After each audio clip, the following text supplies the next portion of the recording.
Hi, I'm Damian Zynda. I am the Director of Mission and Ministry at McQuaid Jesuit in Rochester, New York.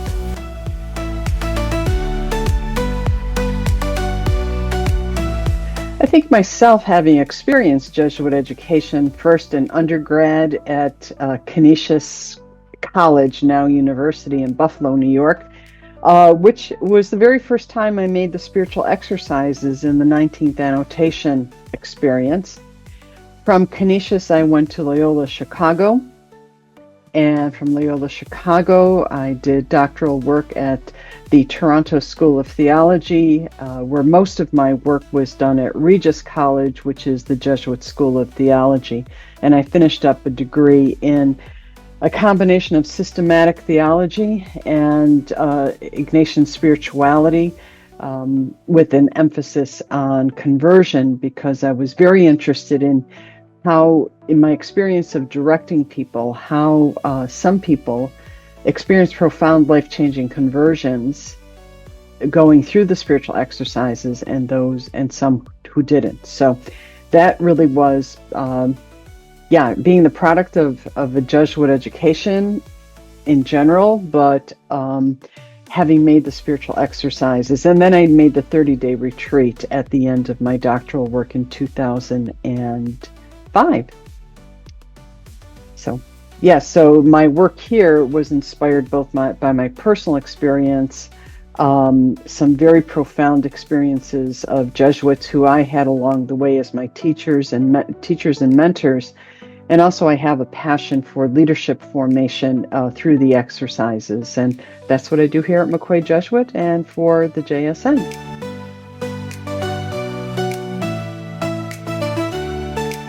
Well, I think probably the profoundest influence is Father Ron Mercier, who used to be the provincial of South Central Province. But I met Ron. He was first my teacher at Regis College. He taught moral theology.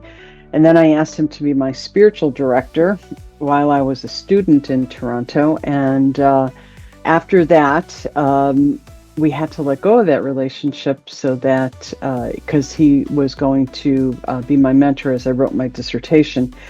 And then years later, I picked up with direction from Ron. So I think Ron's keen experience as a formator in the Jesuit tradition was foremost, and continues to be as my spiritual director.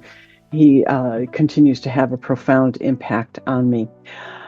I think the second person who had a profound impact on me was Father John Veltri, who was from the Canadian province.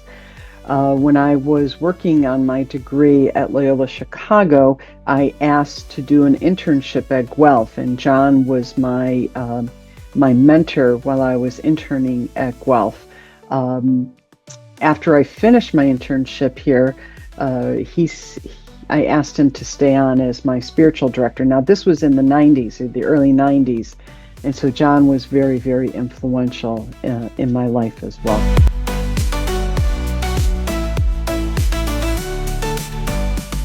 I think the most important experience for me was having made the exercises as a young woman when I was at Canisius, and then again making the exercises in 2005 in Los Altos in California. And I think just my years, almost 30 some years of directing the exercises in the 19th annotation, then forming people to give the exercises. And I think, I span a very long career of almost 4 decades in education at the secondary or at the graduate level, because I do continue to teach for Creighton University in their Christian spirituality program. So I think a combination of my own experience of being an educator and forming leaders and directors to give the exercises, all of those have been influential and helped prepare me along the way.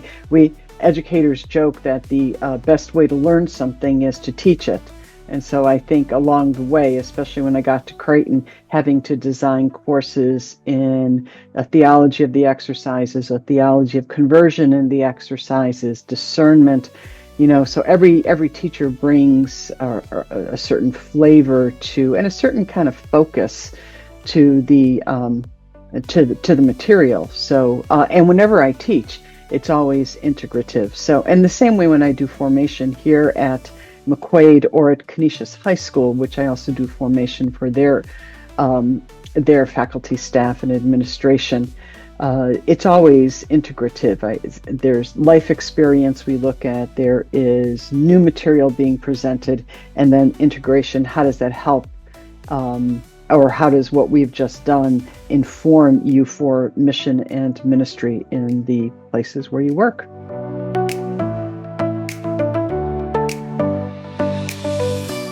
I think the fourth week of the exercises, because I really believe in the depths of my being that God created people to be mystics. And in the fourth week of the exercises, Ignatius opens up that horizon for us. And he teaches how to be mystics in the midst of the world. And by mystics, I think, if I'm reading and experiencing the fourth week the way Ignatius intended it, a mystic, an Ignatian mystic, is one who is always aware of the presence of God in the here and now. And when God walks by, we know it, and it takes us to that deeper place of experience. And that deeper place of experience for, especially in Johannine theology, is that place of indwelling. God dwells within, and so when we can match God dwelling out in the world with the God dwelling, that is the stuff of which mystics are made. And again, I go back to, of course, my theology has been formed by Karl Rahner and Ed Skillebeck and Bernard Lonergan, but I always go back to Rahner, who in one of his essays always talked about, we are spiritual beings in a body. And God gives us that fabulous radar to pick up God in the midst of the world, right? And so I think that for me is the most powerful. That, how do we form mystics to be in the world, in the classroom, in mission and ministry, on the playing field? And how do we help our students to discover the mystic within? I think that's a big part of Ignatian spirituality, at least that I am most attracted to, and I think that is, it takes being a contemplative in action a little bit deeper.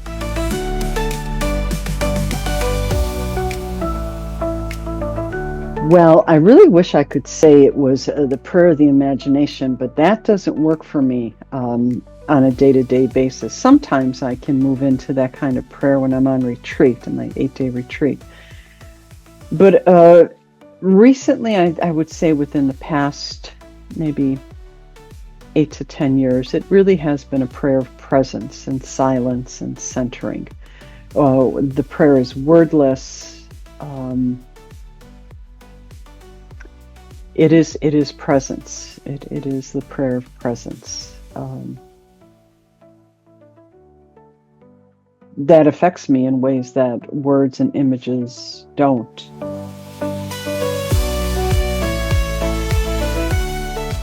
I have to say, it is the exercises. But I like the exercises in their purest form, right? So I will go back to either David Fleming or Poole. And when I really want to go into the depths of, what does Ignatius really mean here, some of the commentaries by the early fathers, Peter Faber, even Bernard Lonergan, some of his works and his reflections. And, really, when you read the theologians who were Jesuits, at least I can trace in Rahner and in Lonergan their movements always back to the exercises, and their theology, I really believe, is formed by the exercises. So, it's going back to the original source.